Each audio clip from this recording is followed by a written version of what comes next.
भनेर मैले चाहिँ सोचेको थिएँ, तर अब कलरको यसले सुहाउन चाहिँ यस्तो बेचनामा न्यानो माया अनि मिठो सम्झना भन्दै 2082 सालको हाम्रो नेपालीको महान चाड हैन बडा दशैंको उपलक्ष्यमा सबैलाई धेरै धेरै शुभकामना भन्न चाहन्छु। अनि म चाहिँ ड्युटीमा अहिले ठ्याक्कै 11 बजिसकेको छ। 12 बजेर पनि मेरो ड्युटी चाहिँ 12 बजीसम्म हो। अनि चाहिँ छुट्टी भएपछि अनि जानुपर्ने अब राति छ, राति मनाउनु पर्ने छ हाम्रो चाहिँ हैन। अब परदेशी जीवन यस्तै रहेछ। अनि बल्ल थाहा हुँदैछ हैन, परदेश भनेको त यस्तो पो हुँदो रहेछ, विदेश विदेश भन्थ्यो हैन। भनेको बेला हैन आफ्नो चाडबाड हैन केही पनि मनाउन पाइँदैन, रमाउन पनि नपाइने रहेछ। बल्ल बुझ्दैछु। अनि अब म चाहिँ लाग्दैछु अब गएर रेडी भएर, रेडी त त्यस्तै हो अब म नक्कल चक्कल गर्दैन, मेकअप सेकअप हुँदैन मेरो खासै। अब ती गइसकेपछि चाहिँ म साथीहरूले अब रमाइलो गरौँ भनेर हामी चाहिँ 2-3 दिन अगाडि नै सल्लाह गरेको थियौँ। तर हाम्रो टाइमै नमिल्ने के, टाइम नमिलिसकेपछि चाहिँ अब यही टाइममा भए पनि जाने भनेर सल्लाह गरेको थियौँ। सो अब हेरौँ। ठ्याक्कै म रुम आइपुगेँ। मेरो चाहिँ 12 बजीसम्म हो नि त टाइम। अनि त्यही भएर खासै नजाउँ कि भनेर मैले चाहिँ सोचेको थिएँ, तर अब के भयो भने नजाँदाखेरि पनि अब साथीहरू पनि अब नराम्रो सोध्छ नि त। अनि अब 12 बजेकै टाइममा भए पनि गइदिउँ न त भनेर चाहिँ म आएको छु। अब बल्ल बल्लको चाड अनि परदेशमै भए पनि मनाउनु पर्छ भनेर साथीहरूसँग सल्लाह गरेको हैन। अब फेरि नजानु पनि कसरी, खास त नजानु नै भनेर चाहिँ मेरो त 12 बजीसम्म हो अब ड्युटी। अब त्यस पछाडि अब तिमीहरू रमाइलो गर न, अब भोलि कसैको मर्निङ ड्युटी कसैको हैन अब डे, अनि गर्दाखेरि अब गाह्रो हुन्छ भनेर भनेको। अब पर्खिन्छु भन्नुहुन्छ। अब पर्खिन्छु भनिसकेपछि अब फेरि के गर्नु, किन त्यति धेरै त्यो गर्नु त, गइदिन्छु भनेर। अब म चाहिँ रेडी हुन्छु। रेडी हुनलाई त्यस्तो धेरै केही पनि छैन है। गाउँघरतिर आफ्नो ठाउँतिर भए नयाँ कपडा के भनिन्छ हैन, मलाई त केही त्यस्तो पनि लाग्दैन। अब त अलिकति उमेर पनि गए जस्तो छ हैन। अब बच्चामा भए चाहिँ अब रहर हुन्थ्यो होला, अहिले त केही जस्तो लाग्दैन हैन। त्यही भएर अब म नुहाउन थालेँ। अब नुहाइसकेपछि चाहिँ अब हेरौँ के कपडा लाउने, त्यो पनि मलाई थाहा छैन के लाउनु भनेर सोचिरहेको छु। अब हेरौँ। ल गाइस, म चाहिँ नुहाएर पनि आइसकेँ। अनि सरी म टावलमै छु, किनभने फर्स्टमा चाहिँ हल्का अलिकति थोरै एकदम सिम्पल मेकअप गर्नु पर्यो। त्यस्तो मेकअप चाहिँ नै मलाई मेकअपको सामानहरू पनि मसँग चाहिँ छैन। अनि त्यस्तो मेकअप पनि गर्दिनँ म, हल्का सिम्पल टाइपको। अनि त्यस पछाडि चाहिँ बल्ल ड्रेस लाउनु पर्यो भनेर म यही ड्रेसमा आएको छु। सरी अनुहार त नलिनु होला।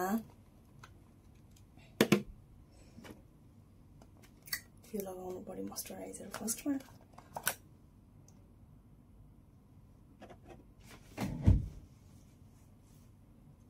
ओहो मैले मिस्टेक गरेछु नि त नि, मोइस्चराइजर त डेको पो लगाइदिएछु मैले त। ओहो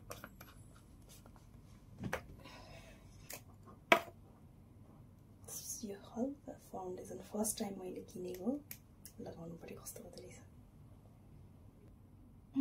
लगाउनु पनि आउँदैन हो गाइस मलाई त। लाजै लाग्ने क्या है। सिम्पल त सिम्पल, अति सिम्पल हो। ब्लेन्ड गर्ने पनि छैन, म हातैले ब्लेन्ड गर्छु ल। दाग आएर क्या यस्तोमा दाग आएर यो घाममा के यहाँको घामले यस्तो दाग आइदिने रहेछ। ड्याम्म दाग आएर यहाँको यस्तो देखिरह।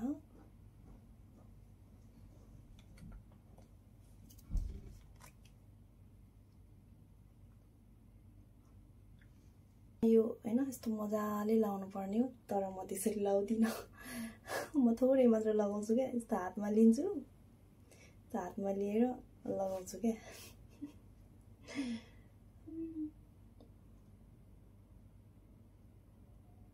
यो सर्टै लगायो भने यत्रो धेरै हुन्छ, अनि यसलाई म मिलाउनै सक्दिनँ क्या।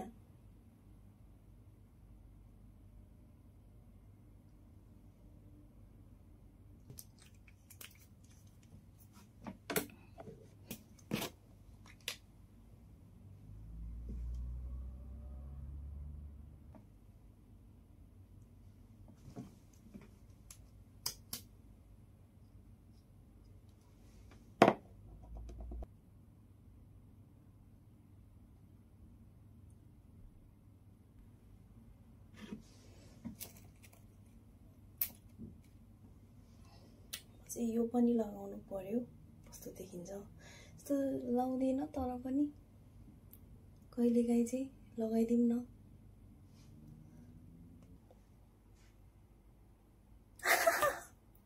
यस्तो मेकअपै गर्न आउँदैन, यति हो मेरो मेकअप। यसलाई मेकअप भन्छ नर्मली। एकदमै मेकअप गर्न पनि नआउने, म मेकअप गर्दै गर्दिनँ। लास्टमा सबैले कुर्ता नै लगाएर गएको रहेछ। अहिले बोल्दाखेरि अब म पनि कुर्तै लगाएर जान्छु, तर यस्तो छ यो ओरेन्ज कलरको। यसले सुहाउन चाहिँ मलाई खासै सुहाउँदैन नै होला, तर पनि लगाइदिउँ कस्तो हुन्छ हैन। अहिले चाहिँ म यस्तो, मलाई लाज लागिरहेछ, तर पनि यो फिटिङ नै छैन क्या मेरो ड्रेस। फिटिङ नभए पनि यही लगाएँ। अनि हामी चाहिँ यता अपार्टमेन्टमा जानुपर्ने छ। यहाँ कामबाट रुम चाहिँ नजिकै, तर यता फेरि दाइहरू साथीहरू चाहिँ कोही यता अपार्टमेन्टमा बस्छ नि त, हामी चाहिँ। अनि त्यही भएर उता टिका लाउन हिँड्दैछौँ। अनि म चाहिँ यस्तो मेरो चप्पल चाहिँ यहाँ छुट्टी नलागेको छ, चप्पल नभएर यस्तो अनलाइनमा एउटा मगाएको। अब त्यो 1 महिनापछि आउँछ होला बल्ल। मसँग चप्पल पनि छैन। अनि मलाई चाहिँ साथी लिन आएको छ। अनि सबैले कुर्ता लगाएपछि मैले किन नलाउने भनेर चाहिँ अनि कुर्ता लगाएको। तर पनि हामी त यस्तो देखा छौँ, तिमी पनि देखा परेन। कसैले टिका लगाइसक्यो, दसैँको टिका लगाइसक्यो, पैसा नि पाइसक्यो, 20 रुपियाँ पायो। पागलले खानु होला ल ल चिसो छ रुनु छ ए 2 मिनेट अलिया धन्यवाद। हो यो का हो, इनुलाई कसले बोलाएको, इनुलाई सम्हाल्दै देऊ। म चाहिँ सबैसँग भेटिसकेर पनि अब टिका लाउनलाई बसिसकेँ। अनि म चाहिँ राई परेँ नि त। राईले चाहिँ रातो टिका लाउँदैनौँ। अनि सेतो टिका लगाउनको लागि एकदमै तयारी भएर बसिरहेछु। जो मेरो साथीले लगाइदिँदैछ मलाई। अनि तपाईहरुले के कसरी मनाउनु भयो? मेरो चाहिँ परदेशमा यस्तै भयो।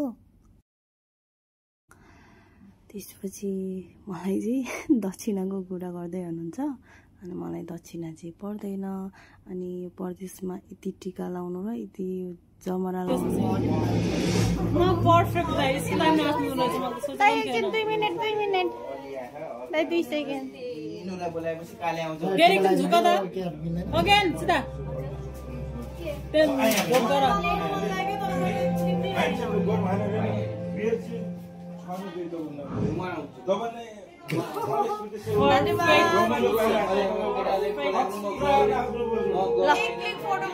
बन्द गर्दै